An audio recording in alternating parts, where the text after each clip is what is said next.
வணக்கம் வந்தன மக்களே, இது தமிழச்சி குரல். உங்களில் ஒரு குரல். இந்த காணொலியில் நீங்கள் பார்க்க போகிற சிறுகதை மாங்கல்யம் தந்து நானேனா, அந்த சிறுகதை தான் பார்க்க போகிறீங்க. புருஷனும் பொண்டாட்டிக்குள்ளேயும் சின்னதாக ஒரு சண்டை வருது. ஒரு தவறான புரிதல்னால ஒய்ஃபு கோச்சிட்டு போயிடுறாங்க. அவங்கள சமாதானப்படுத்தி கூட்டிகிட்டு வராரா ஹீரோ, இல்லை ரெண்டு பேத்துக்குள்ளே என்ன பிரிவு ரொம்ப நீளமாயிருதா, இல்லை பிரிஞ்சே போயிடுறாங்களா, இல்லை ஒன்று சேர்ந்து வாழ்கிறாங்களா, எப்படி வாழ்கிறாங்க, என்ன மாதிரி ஆகுது அவங்க வாழ்க்கை அப்படிங்கிறத பற்றின கதை தான். வாங்க கதைக்குள்ளே போய் தெரிஞ்சுக்கலாம்.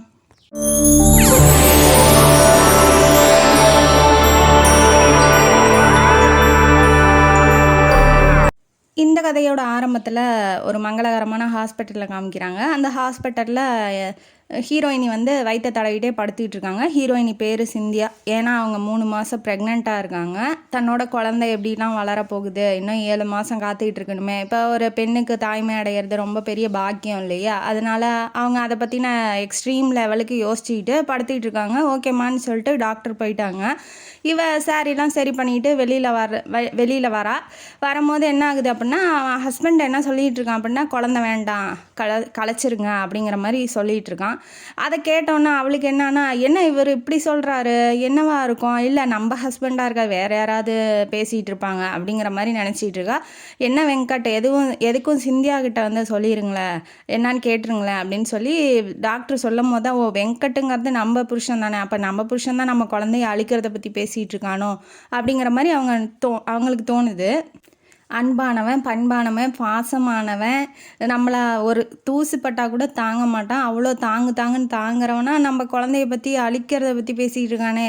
அவளால் அதை நம்பவும் முடியல, நம்பாமல் இருக்கவும் முடியல. ஏன்னா உண்மையாக ரியாலிட்டியாக நடக்குது இல்லையா? அதனால் அவளுக்கு என்ன நடக்குது, என்ன பண்ணணுங்கிறதே அவளுக்கு ஒன்றும் புரியல. உடனே வெளியில் வராப்புல வெங்கட் வந்து சிந்தியாட்ட என்ன சொல்கிறாருன்னா, வா டாக்டர் கூப்பிட்றாங்கன்னொன்னே அவளுக்கு படப்படன்னு வந்துடுது. இப்போ உள்ளே வந்து கலைக்கிறத பற்றி பேசிகிட்டு இருக்காங்க, நம்மளை உள்ளே கூப்பிட்றாங்க. அப்போ என்னவா இருக்கும், ஆப்வியஸாக எல்லாம் யோசிக்கிற மாதிரி தானே அவளும் யோசிப்பா. அப்போ நம்மளை குழந்தைய கலைக்கிறத கூட்டிகிட்டு போகிறாங்களோ அப்படிங்கிற மாதிரி யோசிக்கிறா. படப்படன்னு வந்து மயக்கமே போட்டு விழுந்தோடனே ஒரு ஃபுல்லாக மயக்கத்துலேயே இருந்திருக்கா. ரொம்ப நேரம் மயக்கத்தில் இருந்ததுக்கப்புறம் முழிச்சதுக்கப்புறம் டாக்டர் வந்து என்ன சொல்லிட்டாங்க, அபார்ஷன் ஆயிடுச்சுமா அப்படின்னு சொல்லிட்டாப்புல. ஆனால் அவளுக்கு என்ன தோணுது, குழந்தைய அழிக்கிறத பற்றி பேசிகிட்டு இருக்காங்க, அப்போ இவங்க தான் வந்து கலைச்சி விட்ருக்காங்க அப்படிங்கிற மாதிரி அவளுக்கு புருஷன் மேலே 3 மாதம் வாழ்ந்தா இல்லையா, அந்த வாழ்க்கை மேலேயே வெறுப்பு வந்துடுது. புருஷனை கண்டாவே எரிஞ்சு விழுகிற மாதிரி அவளுக்கு கோபம் கனலாக கொதிக்குது கண்ணில். அவள் வந்து புருஷன் வெங்கட் வந்து சொல்கிறாப்புல, இல்லைம்மா பரவாயில்ல, இந்த குழந்த போனேன்னா அடுத்த குழந்த பெற்றுக்கலாம், நீ உடம்ப பாரு அப்படின்னு சொல்லி ஆறுதலாக பேசுகிறதுலாம் அவளுக்கு வந்து ஊசி எடுத்து குத்துற மாதிரியே இருக்குது.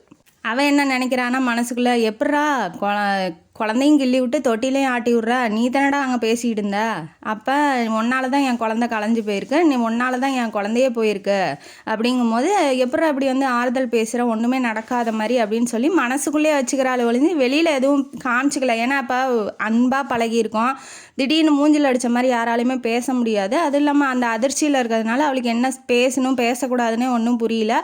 கண்ணுலேருந்து தண்ணி மட்டும்தான் வருது. இவன் கண்ணு தண்ணியை தொடச்சி விட்டு பார்த்துக்கோ பத்திரமா இரு அப்படின்னு சொல்லி அவன் ஃபேக்ட்ரி வச்சுருப்பானாட்டங்குது. அவன் வேலைக்கு போயிடுறான். அவங்க அம்மாவை விட்டுட்டேன். மாமியார் எப்படின்னா ரொம்ப அன்பானவங்க. மாமியார் வந்து ஆறுதலாக தான் சொல்கிறாங்க, பரவாயில்லம்மா இப்போ இருந்தால் என்ன, அடுத்த குழந்தை பெற்றுக்கலாம், நீ கவலைப்படாத, இதெல்லாம் சகஜம்தான், ஃபஸ்ட்டு வந்து நிலைக்கிறதுங்கிறது கடவுள் புண்ணியம் தான், பரவாயில்ல, இப்போ என்ன குழந்தையே பெற்றுக்க முடியாதா, பயப்படாத அப்படின்னு சொல்லி அவங்க நல்லபடியாக ஆறுதல் சொல்கிறாங்க. உங்கள் மகனால் தான் என் பிள்ளையே போச்சு அப்படிங்கிற மாதிரி இவன் முறைச்சிக்கிட்டே இருக்கா. அவள் என்ன நினைக்கிறா, மனசுக்குள்ளே நினைக்கிறது யாருக்கும் எதுவும் தெரியாது இல்லையா? அதனால் அவள் எதுவும் பேசலை, அப்படியே படுத்துறா. அம்மா பார்க்கணும் அப்படின்னு மட்டும் சொல்கிறா. உடனே வீட்டுக்காருக்கு ஃபோன் பண்ணி, அதாவது அவங்க அம்மா வந்து வெங்கட்டுக்கிட்ட சொல்லிடுறாங்க, இந்த மாதிரி அம்மா வேணுங்கிறாடா, இந்த மாதிரி டயத்தில் அம்மா இருந்தாலும் ரொம்ப நல்லது தான், வர சொல்லு அப்படிங்கிற மாதிரி சொல்லிடுறாங்க. மறுநாளே அவங்க அம்மா அப்பா எல்லாம் இந்த விஷயம் கேள்விப்பட்டு உடனே வந்துடுறாங்க. சரி ஓகே, பொண்ணு இந்த மாதிரி நிலமையில் இருக்கான்னா எல்லாரும் ஆறுதல் சொல்ல தானே செய்வாங்க, அதனால் ஆறுதல் சொல்கிறாங்க. நான் ஒரு வாரம் எங்கள் வீட்டில் போய் இருக்கணும் அப்படின்னு சொல்லி மாமியார்கிட்ட சொல்கிறாங்க. மாமியாரும் சரி அவள் மனசு மாறட்டும், கொஞ்ச நாள் வந்து அவள் கொஞ்சம் ஃப்ரீயாக இருக்கட்டும் அப்படிங்கிற மாதிரி, சரி போயிட்டு வாம்மா அப்படின்னு சொல்கிறாங்க. வீட்டுக்காரனும் அதாவது வெங்கட்டும் என்ன பண்ணுறாப்புல, நல்லா படுத்திக்கிட்டே போகிற மாதிரி கோச்செலாம் ரெடி பண்ணி டிக்கெட்லாம் புக் பண்ணி கொடுக்குறாப்புல. இவன் என்ன வேணுன்னே நம்மளை அனுப்பி வைக்கிறானோ அந்த மாதிரி டைப்பில் அவள் யோசிக்க ஆரம்பிச்சிட்டா. இப்போ எப்படி நான் பாசிட்டிவாக யோசிச்சுட்டு இருந்தவன் அவனை பற்றி நெகட்டிவாகவே அவன் நல்லபடியாக செஞ்சால் கூட அவளுக்கு அதெல்லாம் தப்பாக தெரியுது. அது பத்தாததுக்கு இவ ஹாஸ்பிட்டலில் இருக்கும்போது ஃப்ரெண்டோட ஒய்ஃப் வந்து என்ன சொல்லியிருப்பானா, அவனுக்கு குழந்தையே பிடிக்காது, அவன் குழந்தையே வேணான்னு சொல்லுவான், அதெல்லாம் தொல்லை, 2 வருஷம் நாங்கள் ஃப்ரீயாக இருக்கணும், ஹஸ்பண்ட் ஒய்ஃபை நல்லா வாழணும், அதுக்கப்புறம் தான் குழந்தை பெற்றுக்குவோம் அப்படிங்கிற மாதிரி சொல்லியிருக்கிறதா இவ வந்து சும்மா இல்லாமல் போட்டு விட்ருக்கா. அப்போ இவன் வேணும்னே நம்மளை பிளான் பண்ணி கூட்டிகிட்டு வந்து இந்த மாதிரி செய்ய வச்சுருக்கான் அப்படிங்கிற மாதிரி அவள் மனசில் ஆழமாக பதிஞ்சிருது. ஊருக்கும் போயிடுறா. போனதுக்கப்புறம் அம்மா மடியில் படுத்திட்டு அழுகிறா. சரிம்மான்னு அவங்களும் சாதாரணமாக தான் நினச்சிட்டு இருக்காங்க. பட் ஆனால் அவள் என்ன சொல்கிறா அப்படின்னா, நான் இனிமேட்டு அவரோட போய் வாழ மாட்டேன், எனக்கு பிடிக்கல, எனக்கு புருஷனே வேண்டாம் அப்படிங்கிற மாதிரி முடிவாக சொல்லிடுறா. இவள் எப்படி அப்படின்னா, ஒரு முடிவு எடுத்துட்டானா அதுலேருந்து மாற்ற வைக்கிறதுங்கிறது ரொம்ப கஷ்டம். இப்போ ஒவ்வொருத்தருக்கும் ஒவ்வொரு மாதிரி குணாதிசயங்கள்லாம் இருக்கும் இல்லையா. அவளுக்கு எப்படின்னா ஒரு டிசிஷன் எடுத்துட்டா அப்படின்னா அவ்வளோதான். அதை வந்து மாற்ற வைக்கிறதுலாம் உடனே முடியாத காரியம். ஏன் எதனாலன்னு சொல்லி அப்பா கேட்குறாப்புல. அம்மாவும் கேட்குறாங்க, தங்கமானவர் ஏன் இப்படி வேணாங்கிற, அவர் மாதிரி ஒரு மாப்பிள்ளை கிடைக்க நான் கொடுத்து வச்சுருக்கணும், என்ன பிரச்சனைன்னு சொன்னால் தானே எங்களுக்கு தெரியும். அப்படிங்கும்போது என் குழந்த போனதுக்கே காரணம் உங்கள் தங்கமான மாப்பிள்ளை தான், நான் அவரோட போய் வாழ மாட்டேன். இவங்க 2 பேரும் பேசிகிட்டு இருந்ததாகவும் இவன் வெளியில் நின்று கேட்டதாகவும் அதெல்லாம் பற்றி அவள் சொல்லவே இல்லை. இவன் என்ன சொல்கிறா அப்படின்னா, என் குழந்த போனதுக்கு அவன் தான் காரணம் அப்படிங்கிற மாதிரி சொல்கிறா. சொன்னதுக்கப்புறம் எப்படி உனக்கு தெரியும் அப்படிங்கிற மாதிரி, எனக்கு தெரியும் அவ்வளோதான், நான் போக மாட்டேன், வாழ மாட்டேன் அப்படி ஒரே வார்த்தையில் சொல்லிட்டு போயிட்டா. என்னங்க அப்படி சொல்கிறா அப்படின்னு சொல்லி அப்பா அம்மாவுக்கு அதிர்ச்சியாக வராங்க. இவளுக்கு அடுத்தது, சிந்தியாவுக்கு அடுத்தது வந்து மஞ்சு அப்படிங்கிற ஒரு தங்கச்சியும் இருக்காப்புல. அவள் காலேஜ் முடிக்க போகிறா, இன்னும் ஒரு 2 வருஷத்தில் முடிக்க போகிறா. அவளும் படிச்சிகிட்டு இருக்கா. சரி கொஞ்ச நாள் விட்டுரு, ஆற போட்டுரு, ஏன்னா இப்போ சூடாக போய் எந்த பிரச்சனையும் கிளறினா வந்து தேவையில்லாமல் சண்டை தான் வரும். அதனால் கொஞ்ச நாள் விடு, அவள் வந்து அதிர்ச்சியில் இருக்கா. அதனால் வந்து நம்ம எதுவும் பேச வேண்டாம், ஒரு வாரம் 10 நாள் கழித்து அவளே வந்து மனசு மாறிடுவா அப்படிங்கிற மாதிரி அப்பா அம்மா நினச்சிட்டு இருக்காங்க. பட் ஆனால் அது அங்கே நடக்கலை. இவன் என்னன்னா, வெங்கட் என்ன அப்படின்னா, ஃபர்ஸ்ட் ஆஃப் ஆல் வந்து அவன் ஒய்ஃபை அவங்க அம்மா வீட்டுக்கு அனுப்பி வைக்கிறதே அவனுக்கு பிடிக்கல. இப்போ வேணாம், இப்போ கல்யாணம் ஆகி இவனுக்கு 3 மாதம் தான் ஆகுது, நல்லா வாழ்ந்துட்டு இருந்தான், திடீர்னு வந்து அம்மா வீட்டுக்கு போகிறேன் அப்படின்னா அவனுக்கு கஷ்டமாக தானே இருக்கும். அதனால் அவனு என்ன பண்ணுறான் அப்படின்னா, அனுப்பி வைக்கவே முடியல. இருந்தாலும் சரி உடம்பு சரியில்லை அவள் போகணுங்கிறா அப்படிங்கிறதுனால அனுப்பி வச்சுருக்கான். ஒரு வாரம் எப்படா முடியும்னு சொல்லி காத்திருந்து கார் எடுத்துகிட்டு வந்துட்டான், பொண்டாட்டியை கூட்டிகிட்டு போகிறதுக்காக வந்துட்டான். அந்த மாமியார் வீட்டுக்கு வந்தோடனே இவன் அவனை பார்த்தோன்னே உள்ளே போயிடுறா. ரூமுக்கு போயிட்டோன்னா இவனுக்கு அதிர்ச்சி, என்னடா அது, இப்போ நல்லா பேசிகிட்டு இருந்தவ, நல்லா பழகிட்டு இருந்தவ, நல்லா இருந்தவ, சிரிச்சுக்கிட்டு இருந்தவ, இப்போ திடீர்னு நம்மளை பார்த்தோன்னே ஒரு ரூடாக பிஹேவ் பண்ணுறத பார்த்தோன்னே அவனுக்கு என்ன பண்ணுறது, மாமியாருக்கும் மாமனாருக்கும் என்ன வந்து ரியாக்ட் பண்ணுன்னு அவங்களுக்கும் ஒன்றும் புரியலன்னா, இவ இப்போ எந்திரிச்சு இப்படி ஓடுறா, அவள் மனசு மாறிடுவான்னு நினச்சா அவள் மாற மாட்டாளாட்டங்குது அப்படின்னு சொல்லி நினைக்கிறாங்க. இப்போ அவன் வந்து சரி அனுப்பிச்சி விடுங்க கூட்டிகிட்டு போகிறேன் அப்படிங்கும்போது, இல்லை நானே போய் பேசுகிறேன்னு உள்ளே போகிறான். போகும்போது போகிறதுக்குள்ளேயே அவன் தங்கச்சி வந்து ஒரு லெட்டரோட வந்து நீட்டுறான், தாங்க அக்கா கொடுக்க சொன்னான் அப்படின்னு. அவன் பிரித்து படித்தோன்னா அவனுக்கு இன்னொரு அதிர்ச்சி, என்ன அப்படின்னா, எனக்கு விவாகரத்து வேணும், நான் இனிமேட்டு உன்கிட்ட வாழ மாட்டேன் அப்படிங்கிற மாதிரி எழுதியிருக்கா. இவனுக்கு ஒன்றுமே புரியல. ஏன்னா இவ கேட்டது வந்து அவனுக்கு தெரியாது இல்லையா. அவன் உள்ளே உட்காந்து பேசிகிட்டு இருந்தான். என்ன பண்ணுறா, என்ன எதனால், ஏன் இப்படி இருக்கிறா, நம்ம ஒன்றுமே செய்யலையே, நம்ம நல்லா தானே வாழ்ந்துக்கிட்டு இருந்தோம் அப்படிங்கிற மாதிரி அவன் மைண்டெல்லாம் அதில் தான் போகுது. நேராக உள்ளே போகிறான். இது என்னது அப்படின்னு சொல்லி கேட்குறான். உங்கள் மூஞ்சை பார்க்கவே எனக்கு பிடிக்கல, உங்களோட வாழை பிடிக்கல, எனக்கு உங்களை பார்த்தாவே வெறுப்பாக இருக்குது, தயவுசெய்து போயிருங்கன்னு கையெடுத்து கும்பிட்டு ஒரே கத்துறா. அவள்கிட்ட போய் என்ன பேச, இப்போ அவமானமாக ஆயிடுதுல்ல அவனுக்கு. இப்போ அதுக்குள்ளே மாமனார் உள்ளே வந்துடுறாப்புல. அதுக்கு மேலே அவன் எதுவும் பேசலை. சரி ஓகேன்னு சொல்லிட்டு எதுவும் பதில் பேசாமல் விருட்டுன்னு கிளம்பி கார் எடுத்துகிட்டு போயிடுறான். அதோட சரி புருஷன் பொண்டாட்டி 2 பேரும் பிரிஞ்சிட்டாங்க. அவளுக்கு என்ன அப்படின்னா, நம்ம குழந்தைய அழிச்சவங்கிட்ட நம்ம வாழக்கூடாது, ஆனால் மனசார வந்து இன்னொருத்தனை புருஷனாக ஏற்றுக்கிற நிலமையில அவள் இல்லை. மனம் விரும்பி போய் தான் கல்யாணம் பண்ணியிருக்காங்க. அதாவது லவ் மேரேஜில், அரேஞ்ச் மேரேஜ் தான். ஆனால் ஒருத்தருக்கு ஒருத்தர் பிடிச்சிருந்து நல்லபடியாக கல்யாணம் நடந்து முடிஞ்சு 3 மாதம் வாழ்ந்து முடித்ததில் அவன் மேலே ஏற்பட்ட அன்புனால் அவனை விட்டு பிரியறதுக்கு அவளுக்கு கஷ்டமாக இருந்தாலும், ஆனால் நம்ம குழந்தைய வந்து இந்த மாதிரி அழிக்கலாம் அப்படின்னு இருக்கிறவன்ட்ட நம்ம எப்படி போய் வாழ்கிறது, மனசு வந்து ஏற்றுக்கலாம் இல்லை ஏற்றுக்க வேண்டாம் அப்படிங்கிற ஒரு 2 முடிவோடு இருக்குது. ஆனால் அவளுக்கு கோபம் இருக்கிறதுனால முடிவு எடுத்துட்டா, சரி வாழக்கூடாது அப்படின்னு. அவனுக்கு வந்து என்னத்துக்காக இவ இப்படி சொல்கிறா அப்படிங்கிறதே அவனுக்கு ஒன்றுமே புரியல, அவனுக்கு எதுவும் தெரியல. என்ன ஏன் இப்படி பண்ணுறா, எதனால் இப்படி பண்ணுறா அப்படிங்கிற விஷயம் அவங்க 2 பேருமே ஒருத்தருக்கு ஒருத்தர் பேசிக்கவே இல்லை, பிரிஞ்சு போயிட்டாங்க. அதுக்கு மேலே அப்பா அம்மாவும் எதுவும் பேசலை. இவ வீட்லேயே இருந்து போர் அடிக்குது. அப்படியே நாட்கள் கணக்கு வார கணக்காகுது, வாரம் மாதம் ஆகுது, வருஷமே ஆயிடுச்சு, 2 வருஷம் ஆயிடுச்சு. இவன் என்ன பண்ணுறா அப்படின்னா ஒரு கம்பெனியில் போய் ஒர்க் பண்ணிகிட்ருக்கா. வீட்லேயே எவ்வளோ நேரம் சும்மா இருக்கிறது, கம்பெனியில் போய் ஒர்க் பண்ணிவிட்டு இவ பாட்டுக்கு இவ தனியாக இருக்கான், அவன் அந்த பக்கம் தனியாக இருக்கான். 2 வருஷம் முடிஞ்சிருச்சு. அப்பப்போ மாமியார் மட்டும் வந்து பார்த்துக்குவாங்க. என்னம்மா தப்பு பண்ணா, ஏதாவது சொல்லுமா, என்ன பிரச்சனையாக இருந்தாலும் என்கிட்ட சொல்லு, நான் பேசி தீர்க்கிறேன், இல்லை 2 பேரும் ஒருத்தருக்கு ஒருத்தர் பேசிக்கோங்க, அப்போ தானே தெரியும் என்ன பிரச்சனைன்னு நீ சொல்ல மாட்டேங்கிற, அவனை ஏன் தள்ளி வச்சிருக்கணும் எனக்கு ஒன்றும் புரியல அப்படிங்கிற மாதிரி அவங்க மாமியார் பேசுகிறாங்க. மாமியார்கிட்ட அன்பு அதிகம், அவங்க திட்டினது கூட கிடையாது, ரொம்ப அன்பாக பார்த்துக்கிறதுனால அவங்கள்ட்ட போய் உங்கள் பையன் இப்படி பண்ணிட்டான் அப்படின்னு சொல்லவும் அவளுக்கு மனசு வர மாட்டேங்குது. சரி, ஒரு சொந்தக்காரங்க வராங்க பேசுகிறாங்க அப்படிங்கிற மாதிரி அவன் நினச்சிக்கிறா. மாமியார்கிட்ட மட்டும் அப்பப்போ ஃபோன் பண்ணால் பேசிக்குவா, நல்லபடியாக பேசுவா. அவங்கள்ட்டலாம் கோவம்லாம் காமிக்க மாட்டா. ஏன்னா அவர் பண்ண தப்புக்கு இவங்க என்ன பண்ணுவாங்க, ஒன்றும் பண்ண மாட்டாங்க இல்லையா, அவங்களால எந்த பிரச்சனையும் இல்லை. அதனால் தேவையில்லாமல் ஏன் அவரோட கோவத்தை இவங்கள்ட்ட காமிக்கணும் அப்படிங்கிற மாதிரி நினைக்கிறா. அதுக்கப்புறம் என்ன ஆகுது அப்படின்னா, அப்பப்போ வந்து பேசிகிட்டு இருந்தாங்க இல்லையா, இப்போ ஃபோனோட சரி ஒரு 2 மாதம் 3 மாதத்துக்கு ஒரு தடவை ஃபோன் பண்ணுறதோட சரி, நேர்லலாம் வர்றதில்ல. புருஷன்னு ஒருத்தன் இருந்தான், 3 மாதம் வாழ்ந்தோம், அவன் இருக்கானா இல்லையா அப்படிங்கிற, இருந்தான், நமக்குன்னு ஒரு புருஷன் இருக்கான் அப்படிங்கிறதெல்லாம் அவளுக்கு மறந்தே போயிடுச்சு. மறந்துற மாதிரி ஆக்ட் பண்ணிட்டு இருக்காள ஒழிஞ்சு மறக்கலை. அவனோட வாழ்ந்தது ஒவ்வொரு விஷயமும் ஞாபகத்தில் வரும்போது அவன் ஞாபகம் வச்சுக்குவா. இருந்தாலும் எரிச்சலை வந்து கோவத்தை வந்து அதுக்கு மேலே கொண்டு வந்துட்டு வேண்டாம் அப்படிங்கிற மாதிரி தடுத்துக்குவான்னு வச்சுக்கோங்களேன். வாழணும்னு மனசு ஆசைப்பட்டாலும் வாழ வேண்டாம் அப்படிங்கிற புத்தி சொல்கிறதுனால அவள் புத்தி சொல்கிறதையே பெருசாக எடுத்துக்கிறா. அதுக்கப்புறம் என்ன ஆகுது அப்படின்னா, மஞ்சு வந்து காலேஜ் முடிச்சிட்டா, பொண்ணு பார்க்கறதுக்காக அப்பப்போ வந்து பார்த்துக்கிட்டு இருக்காங்க. பெரிய பொண்ணோட வாழ்க்கையை இப்போ நல்லபடியாக கட்டி கொடுத்தே இப்படி ஆயிடுச்சு. சின்ன பொண்ணு என்ன ஆக போதோ தெரியல, எல்லாம் பேசி முடிவு பண்ணிட்டு தான் நம்ம வந்து கல்யாணம் பண்ணோம். 2 3 வாரம் வந்து பார்த்துட்டு போயிருக்காங்க. இவளுக்கும் சந்தோஷம், சரி தங்கச்சி போய் நல்லா வாழ்ந்தா சரி அப்படின்னு. வாழ்ந்தா எப்படி சரி, வாழணுன்னா இவ முன்ன அந்த வீட்டில் இருக்கக்கூடாதுல்ல. வர்றவங்க என்ன நினைப்பாங்க, அக்காவே வாழா வெட்டியாக வந்து வீட்டில் இருக்கா, தங்கச்சி எப்படி இருப்பா, அந்த மாதிரி தான் இருப்பா அப்படிங்கிற மாதிரி ஒரு தாட்டில் இப்போ ஜனங்க நினைப்பாங்க இல்லையா. ஆப்வியஸாக எல்லோரும் நினைக்க தான் செய்வாங்க.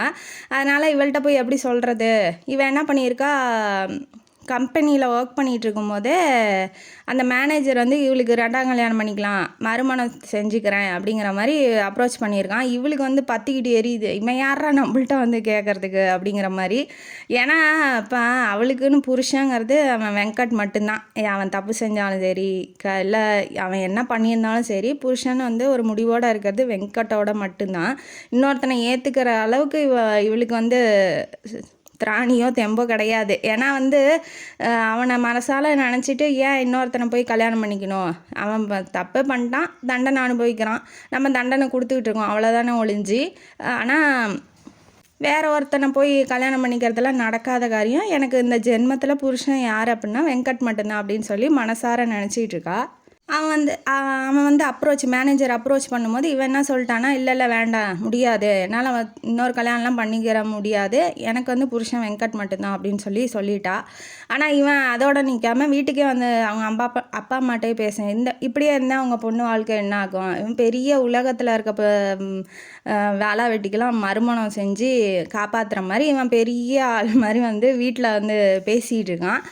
பேசினோடனே மறுமணமா, சரி அவளுக்கு ஓகேனா எங்களுக்கும் ஓகே தான் அப்படிங்கிற மாதிரி அவங்க அப்பா அம்மா பேசுகிறத கேட்டோன்னா இவளுக்கு இன்னும் கொஞ்சம் தூக்கி வாரி போடுது, என்ன சொல்கிறீங்க அப்படிங்கிற மாதிரி. ஏன்னா இப்போ முடிவுங்கிறது ஒரு வாட்டி எடுத்தாச்சு, அது வந்து திரும்ப திரும்ப மாற்றி மாற்றி முடிவு பண்ணாலும் மாற போகிறது கிடையாது இல்லையா. அதனால் இவன் என்ன பண்ணுறா அப்படின்னா, எனக்கு இதில் இஷ்டம் இல்லை அப்படிங்கிற மாதிரி சொல்லிடுறா அப்பா அம்மாட்டையும். ஆனால் அவன் விடுறதா இல்லை. அதனால் ஆஃபீஸுக்கு போகிறதுக்கே அவளுக்கு பிடிக்கல. அதே மாதிரி அவங்க அப்பாவுக்கும் ட்ரான்ஸ்ஃபர் ஆயிடுச்சு சென்னையில், அதாவது வெங்கட் இருக்க ஊர்லேயே ட்ரான்ஸ்ஃபர் ஆயிடுச்சு. ஆனோடனே சரி ஒரு தொல்லை ஒழிஞ்சிச்சு, மேனேஜருங்கிற தொல்லை அப்படிங்கிற வாட்டி இவன் என்ன பண்ணியிருக்கான்னா, இன்டர்வியூ அங்கே சென்னையில் போய் அட்டன் பண்ணிவிட்டு வீட்டுக்கு வர்றதே தெரியல. ஆனால் உள்ளே வந்து பேசிகிட்டு இருக்காங்க அவங்க அப்பா அம்மா. என்னன்னா, இந்த மாதிரி இவளால் வந்து அதாவது சிந்தியாவால் மஞ்சுவோட வாழ்க்கை போகுது, அவள் வீட்டில் இருந்தால் அவளை கல்யாணம் பண்ணிக்க மாட்டேன்னு சொல்கிறாங்க, என்ன பண்ணுறது, இதுக்கு என்ன முடிவு பண்ணுறதுன்னு ஒன்றும் எனக்கு புரியல அப்படிங்கிற மாதிரி அவங்க அப்பா அம்மா பேசிகிட்டு இருக்கிறத பார்த்தோன்னா இவளுக்கு வந்து ஒரு மாதிரி கஷ்டமாயிருது. ஏன்னா இப்போ நம்மளால் நம்ம தங்கச்சி வாழ்க்கை போகுதோ, நம்ம பண்ண முடிவு தப்போ அப்படிங்கிற மாதிரி இவன் நினைக்கிறா. இப்போ 2 வருஷம் ஆயிடுச்சு, நீத்து போயிடுச்சு. எவ்வளோ தூரம் அவள் கோவத்தை வளர்த்து என்ன ஒன்றும் ஆக போகிறது, நீயும் வாழ மாட்டேங்கிற, அவனும் வாழ விட மாட்டேங்கிற. இன்னும் அவளால் பிரச்சனை போக போக போக போக அது ஒரு பிரச்சனையா அப்படிங்கிற மாதிரி அவளுக்கு தோண ஆரம்பிச்சிருச்சு. நம்மளால் இவ்வளோ கஷ்டப்படுறாங்களே அப்படிங்கிற மாதிரி அவளுக்கு நினப்பு மனசு கொஞ்சம் மாற ஆரம்பிக்குது. ஆனால் அதை எதையும் காட்டிக்கல. உள்ளே வரா, நேராக போகிறா. தங்கச்சி வந்து உள்ளே உட்காந்துட்ருக்கா. ரொம்ப கஷ்டமாக இருக்குது தங்கச்சியை பார்க்கவும். நம்மளால் ஏன் இவ ஒரு தப்பும் பண்ணல, இவ ஏன் கஷ்டப்படணும் அப்படிங்கிற மாதிரி நினைக்கிறா. அப்புறம் மறுநாள் ஆகுது, டைனிங் டேபிள் எல்லாம் உட்காந்து சாப்பிட்டுட்டு இருக்கும்போது அவங்க அம்மா என்ன சொல்கிறாங்க அப்படின்னா, இந்த மாதிரி அவங்க வீட்டுக்கார்ட்டேருந்து ஃபோன் வந்துச்சு, புருஷன்கிட்டேருந்து ஃபோன் வந்துச்சுன்னொடனே இவன் டென்ஷன் ஆகி முறைக்கிறா. சரி என்ன அப்படிங்கிறா, என்னன்னு கேள்வி கேட்குறா, பதிலுக்கு கேட்குறா. அப்படின்னாட்டி அவர் என்ன சொல்கிறாரு அப்படின்னா, அவங்க மாமியார் இருக்காங்க இல்லையா, அவங்க வந்து சரியாக மருந்து மாத்திரை எடுத்துக்க மாட்டேங்கிறாங்க, படுத்த படுக்கையே ஆகிட்டாங்க, உடம்பு ரொம்ப முடியல, நீ வந்தால் தான் அவங்க வந்து எல்லாம் உடம்ப கவனிச்சுக்குவாங்களாம் அப்படிங்கிற மாதிரி சொன்னோன்னே, நம்மளால் இங்கே ஒருத்தி கஷ்டப்படுறா, நம்மளால் அங்கே ஒரு பெரிய மனுஷி கஷ்டப்படுறா, ஏன் நம்ம இங்கே இருந்துக்கிட்டு அப்படிங்கிற மாதிரி ஒரு நினப்புக்கு வரா. மேக்ஸிமம் என்ன நினப்பு அப்படின்னா, தங்கச்சியோட கல்யாணம் நம்மளால் நிற்கிது, வேண்டாம் அப்படிங்கிற மாதிரியும். மாமியார் வந்து ரொம்ப நல்லவங்க, அவங்க உயிரும் போகக்கூடாது, ஏன்னா அவங்க வந்து ட்ரீட்மெண்ட்டே எடுத்துக்க மாட்டேங்கிறாங்க, நான் இனிமேட்டு உயிரோடு வந்து என்ன பண்ண போகிறேன் அப்படிங்கிற மாதிரி சொல்கிறாங்களாம். அதனால் என்ன பண்ணுறா அப்படின்னா, சரி ஓகே நான் வந்து ஊருக்கு போகிறேன், புருஷன் வீட்டுக்கு போகிறேன் அப்படிங்கிற மாதிரி ஒன்றை வர சொல்கிறாரு வீட்டுக்காரனாட்டி. சரி ஓகேன்னு சொல்லிடுங்க அப்படின்னாட்டி இவங்க 2 பேர்த்துக்கும் ஒரே தூக்கி வாரி என்ன சொல்கிற, சரின்ட்டியா அப்படிங்கிற மாதிரி ரொம்ப சந்தோஷம். பல்லு 32 தெரியுது அவங்க அம்மாவுக்கு. ரொம்ப சந்தோஷமாக, அப்பா பொண்ணு எப்படியாவது போய் நல்லபடியாக வாழ்ந்தா சரி அப்படிங்கிற மாதிரி அவங்க நினைக்கிறாங்க. அதுக்கப்புறம் சரி மறுநாள் வந்து கார் எடுத்துகிட்டு வந்து மாப்பிள்ளை கூட்டிகிட்டு போகிறேன்னு சொல்லிட்டாப்புல அப்படின்ன வாட்டி பேக்கிங்லாம் நடக்குது. அவளுக்கு என்னன்னா, நம்ம போகிறோம், ஏன் போகிறோம், எதுக்கு போகிறோன்னே தெரியல, நம்மளால் கஷ்டப்படுறாங்களே அப்படிங்கிறதுக்காக போகிறோம். ஆனால் இவன் சும்மா இருப்பான்னா, புருஷங்காரன் 2 வருஷம் வேறு சும்மா தனியாகவே இருந்துருக்கான், அவனை எப்படி சமாளிக்கிறது அப்படிங்கிற மாதிரியே அவன் நினச்சிக்கிட்டு 1008 குழப்பங்கள் வந்து அவன் மண்டைக்குள்ளே ஓடிக்கிட்டுருக்கு.